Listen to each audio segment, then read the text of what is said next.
আসসালামু আলাইকুম ওয়া রাহমাতুল্লাহি ওয়া বারাকাতুহু। তো আপনারা সকলে কেমন আছেন? আশা করি আল্লাহর মতে সকলে ভালো আছেন।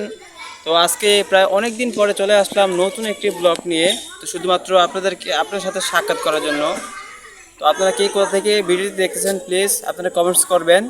তো অনেক দিন পরে আসলে ভিডিও তো করতে পারি না, মানে একটু পারিবারিক একটি সমস্যার কারণে আর কি ভিডিও করতে পারি না, এইখানেই সমস্যার মধ্যে ছিলাম। এদিকে আসো, এদিকে কোথায় কোথায় যাচ্ছ? বাড়িতে। এটা কি দেখি? মাই গড। আচ্ছা ঠিক আছে। তো আপনারা অনেকদিন পরে শুধুমাত্র একটু অসুস্থতার কারণে, একটু সমস্যার কারণে ভিডিও করতে পারি না। তো আপনারা আমার ভিডিওগুলো সকলকে উদাত্ত আহ্বান জানাচ্ছি, সকলে আমার ভিডিওগুলো সকলে দেখবেন। তো আর আমার চ্যানেলে নতুন হয়ে থাকলে সকলে সাবস্ক্রাইব করবেন। সকলকে এই ভিডিওটি মানে ব্লগ শুধুমাত্র ব্লগের উদ্দেশ্যে আপনাদেরকে দেখাচ্ছি, কিন্তু এটি খুবই সংক্ষিপ্ত, এই ভিডিওটি ব্লগটি খুবই সংক্ষিপ্ত। তো আপনারা ততক্ষণ পর্যন্ত সকলে ভালো থাকবেন ও সুস্থ থাকবেন। আল্লাহ হাফেজ। আসসালামু আলাইকুম ওয়া রাহমাতুল্লাহি ওয়া বারাকাতুহু।